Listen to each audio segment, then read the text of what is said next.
Bonjour à toutes et à tous, bienvenue sur votre chaîne d'information régionale. Il est temps de parler sport avec notre consultant Guillaume Van der Schaak. Bonjour Guillaume. Bonjour Adrien. Ravi de vous retrouver donc après ce week-end pour le débrief, les résultats, l'analyse du week-end sport dans la région. On va d'abord parler de football et donc de Ligue 1 avec le LOSC qui a pris 3 points samedi soir face à Dijon, mais c'était difficile. Ouais, un match un peu poussif, fort heureusement, ça s'est soldé par une victoire. Il fallait ça pour fêter dignement les 75 ans du club face à l'équipe de Dijon, mais ça a été compliqué. Il a fallu d'abord un but sur penalty de Osimhen, vraiment dans les arrêts de jeu de la première période pour que le LOSC puisse prendre l'avantage.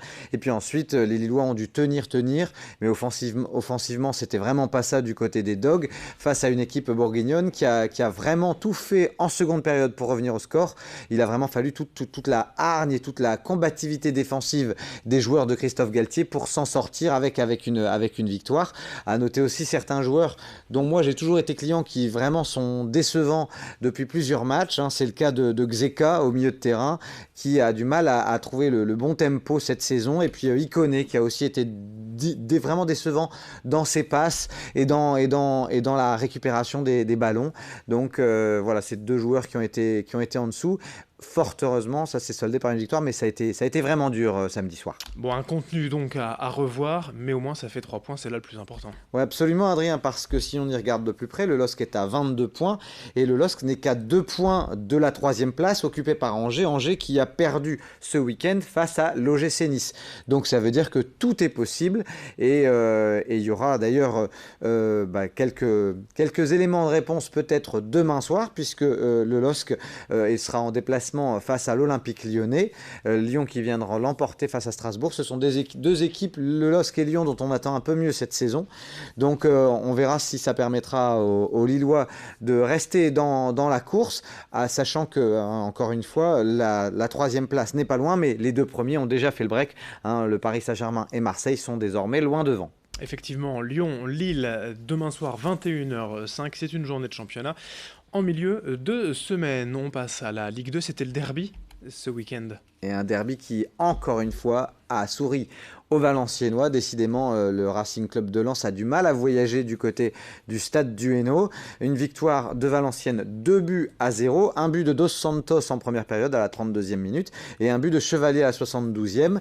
Les Valenciennois qui se sont montrés vraiment très motivés, très engagés, très combatifs dans le noble sens du terme. Et le Racing, lui, a un petit peu balbutié son football malgré une possession largement à l'avantage des 100 et or. Ça a pêché dans la finition, il y a aussi eu quelques petits soucis dans la construction offensive du côté de Lens, et puis Valenciennes a tenu bon.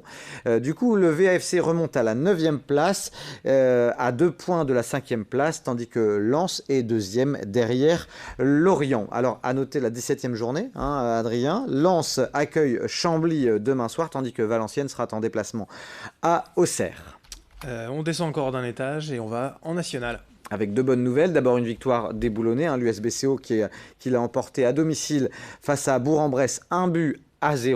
Et puis ça va toujours bien pour les footballeurs dunkerquois, puisque c'est une victoire à l'extérieur de l'USLD, 2-1 face à l'équipe du Puy. Maintenant, il faut bien dire que le Puy, c'est l'équipe qui est la plus mal classée au classement national. Donc on attendait des Dunkerquois une victoire à l'extérieur. Ce fut le cas. Les Dunkerquois sont toujours 2e du championnat de national. Un dernier mot de football en féminine. Ouais, avec une petite claque reçue par les joueuses du LOSC en 2e division. Elles affrontaient le leader, le Havre, et ça s'est soldé à domicile au domaine de Luchin par une défaite 4-1 face à peu près 350 spectateurs.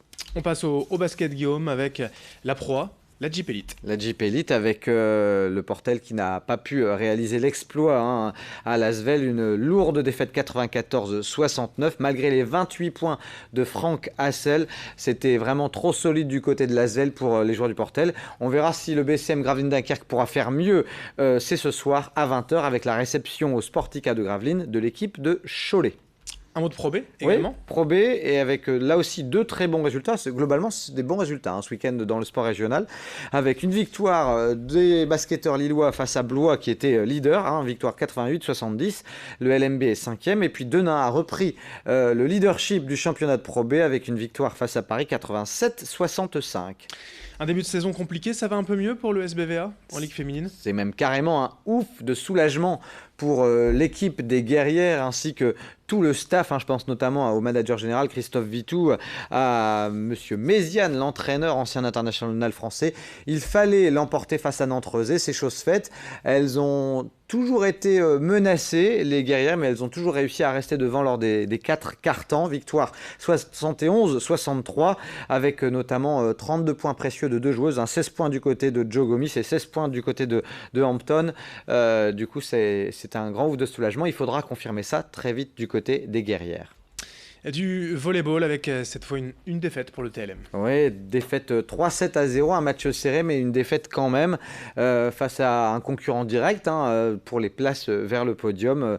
Le TLM qui s'est incliné. À l'inverse, chez les filles, belle victoire des Marquoises face à Chamalières, 3-7-1.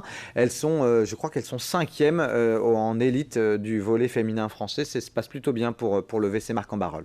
L'hiver approche, il fait de plus en plus froid, mais les courses hors stade se poursuivent et forcément c'est la saison des crosses. C'est la saison des crosses et avait lieu ce dimanche le cross du Héron au Parc du Héron. C'est le deuxième plus gros cross de la région des Hauts-de-France après le cross de l'Acier à Lefrancouc. Ça s'est bien placé, plus de 1000 participants. Et, mais malgré tout, une petite surprise puisque notre ami Hicham Bricky, l'Anzinois, s'est fait surprendre par le Belge Steve Castel. Et puis Morgan Fals du Vafa accroche une jolie 3e place.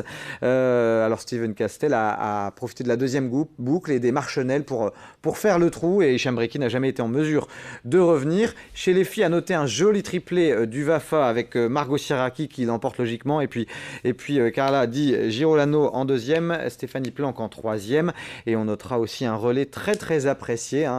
Donc c'était une belle édition pour le Cross du Héron 2019.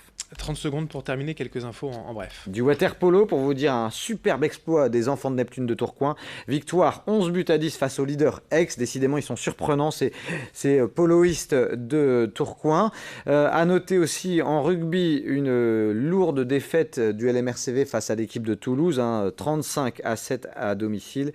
Et puis en voile, on l'a su il y a quelques jours, confirmation de la qualification officielle de Thomas Ruyant pour le Vendée Globe.